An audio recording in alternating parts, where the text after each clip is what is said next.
নমস্কার বন্ধুরা।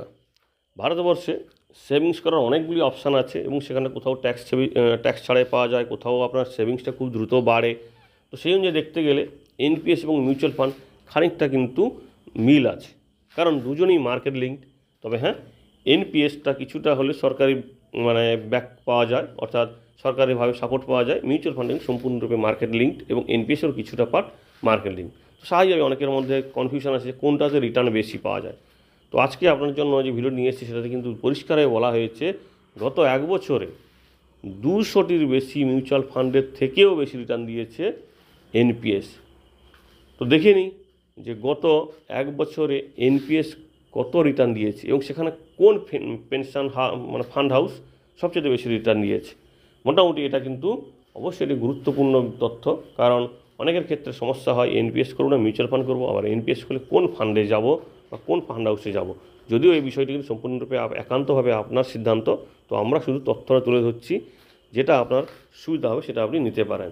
দেখুন এখানটায় যে বিষয়টি দিয়েছে ইকোনমিক্স টাইমস অফ ইন্ডিয়াতে এই খবরটি দিয়েছে। দেখুন, এনপিএস স্কিম বিড ওভার 200 মিউচুয়াল ফান্ড, অর্থাৎ 200টি মিউচুয়াল ফান্ডের থেকেও এনপিএসে বেশি রিটার্ন দেওয়া হচ্ছে।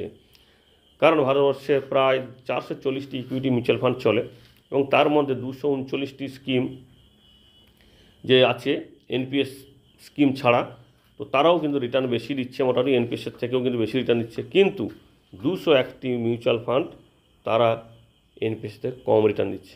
তো গত এক বছরে এনপিএসের যে গড় রিটার্ন সেটা হচ্ছে 35.81%, কিন্তু টাটা পেনশন ফান্ড এবং ইউটিআই পেনশন ফান্ড তারা কিন্তু দুজনেই প্রায় পাশাপাশি 43% কাছাকাছি রিটার্ন দিচ্ছে। অর্থাৎ গড়ে আপনি পাচ্ছেন এনপিএসে 35% এক বছরে, আবার এই দুজন ফান্ড হাউস কিন্তু দিচ্ছে প্রায় 43%। যদি এখানটায় আপনারা স্ক্রিনে দেখতে পাচ্ছেন একটু গন্ডগোল হয়ে যাচ্ছে, টাইপিংয়ের সময় গন্ডগোল হয়েছে, তো আমরা সরাসরি আপনাদেরকে এনপিএসের যে ওয়েবসাইট তার রিপোর্টটি দেখাবো। দেখুন এখানটায় যে এনপিএসের যে ফান্ড হাউস বলতে কি, এরা আপনার স্কিমটাকে চালনা করে। এনপিএসের পক্ষ থেকে কয়েকটি ফান্ড হাউসকে দায়িত্ব দেওয়া হয়েছে, তারা তাদের মতন করে পেনশন ফান্ডটাকে চালায়।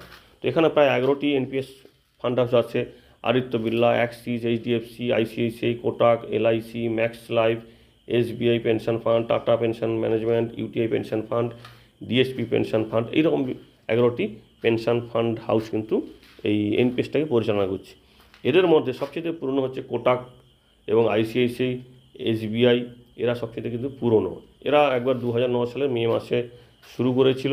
স্বাভাবিকভাবে এরা কিন্তু অনেক পুরনো এবং এদের রিটার্নটাও কিন্তু অনেকখানি সিগনিফিক্যান্ট, কারণ এদের রিটার্নটা কনস্ট্যান্টলি কীরকম চলছে সেটা কিন্তু আন্দাজ করতে পারবেন যে কোন স্কিমটি কোন ফান্ড হাউসে গেলে আপনার সুবিধা হবে। আর সবচেয়ে শেষে এসছে ডিএসপি পেনশন ফান্ড, যেটা 2023-এর 26শে ডিসেম্বর এসছে। এবং যাদের সম্পদের পরিমাণ সেক্ষেত্রে এগিয়ে আছে এইচডিএফসি ব্যাংক। তাদের প্রায় 46,943 কোটি টাকা তাদের পেনশন ফান্ড হাউসে এখন সম্পদ। তাদের সাবস্ক্রাইবারও বেশি, 21,02,346 জন। এবং ন্যাবের দিক দিয়ে হলেও কিন্তু আইসিআইসিআই পেনশন ফান্ড অনেকখানি বেশি ন্যাব দিচ্ছে। সবচেয়ে কম হচ্ছে ম্যাক্স লাইফ। তো মোটামুটি এই হচ্ছে প্রাথমিক তথ্য। তবে হ্যাঁ, ডিএসপি পেনশন ফান্ড একবার নতুন এসছে, তাদের এখন ন্যাবটা সেই অর্থে বেশি বাড়েনি, 12.66। ন্যাব বলতে কত টাকা ইউনিট প্রতি আপনাকে দেওয়া হচ্ছে, ইউনিটটা কি এটা নিয়ে আমাদের আলাদা ভিডিও আছে। তো এই ফান্ড হাউসগুলোর কাজ কি, আপনার টাকাটাকে নেবে, কোথায় কি খাটাবে, কোথায় খাটিয়ে আপনাকে বেশি রিটার্ন দেবে, সেই কাজটাই কিন্তু এই পেনশন ফান্ড হাউসগুলো করে এবং তার জন্য তারা একটা চার্জ নেয়। তো এবার দেখিনি এদের রিটার্নটা কী বলে।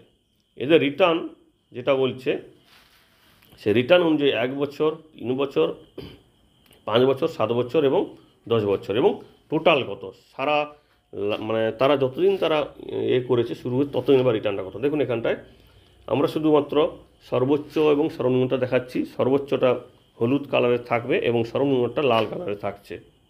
1 বছরের মধ্যে যদি রিটার্ন দেখেন, সেক্ষেত্রে এসবিআই পেনশন ফান্ড সবচেয়ে কম রিটার্ন দিচ্ছে 34.21%।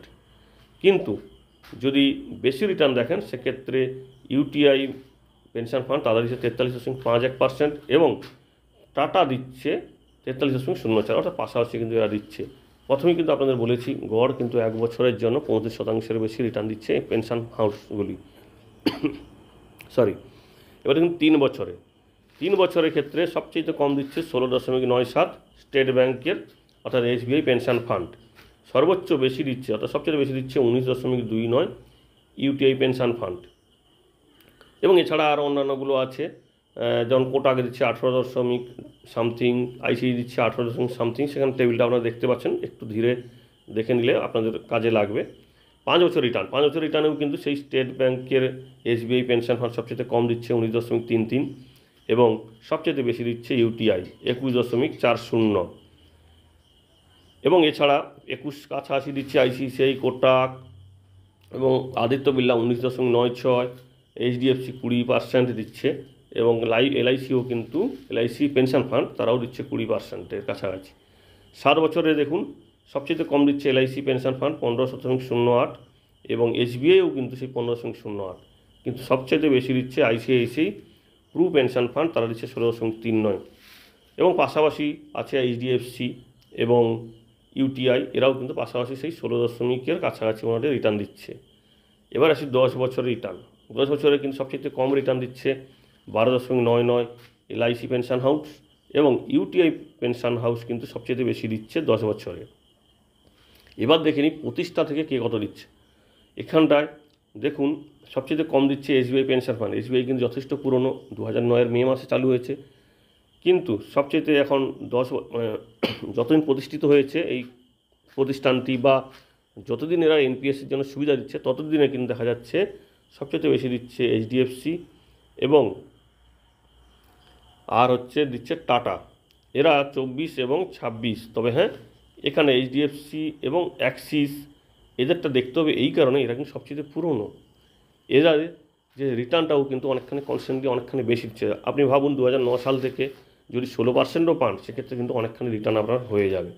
এছাড়া অন্যান্য সংস্থাগুলো আপনারা দেখতে পাচ্ছেন 22% আছে ম্যাক্স লাইফের, যদিও এরা একটু পুরনো হয়, মানে একটু নতুন। এবং এছাড়া ডিএসপিটা অতটা কম্পেয়ার করে লাভ নেই, কারণ এরা 26% দিচ্ছে, মাত্র এখনও 1 বছর হয়নি। তো স্বাভাবিকভাবে এই হচ্ছে রিটার্ন। আপনার যেটা পছন্দ সেই ফান্ড হাউস আপনি চয়েস করুন যখন ইনভেস্ট করুন। এছাড়া বছরে 2বার চেঞ্জ করা যায়। তবে হ্যাঁ, অবশ্যই কোন ফান্ড হাউসে আপনি ইনভেস্ট করবেন, বা মিউচুয়াল ফান্ডে ইনভেস্ট করবেন কি এনপিএসে, সেটা সম্পূর্ণরূপে আপনার সিদ্ধান্ত। তাই চয়েস করার আগে একটু ভেবেচিন্তে নেবেন। দরকার হলে আমাদের এনপিএস সংক্রান্ত অন্যান্য ভিডিওগুলো দেখে নিতে পারেন, তাতে কিন্তু আপনার সুবিধা হবে এই কাজটি করতে। যদি এই তথ্যটি কাজে লাগে তাহলে অবশ্যই ভিডিওটিকে একটু লাইক ও কমেন্ট করে আমাদেরকে উৎসাহিত করবেন। ধন্যবাদ।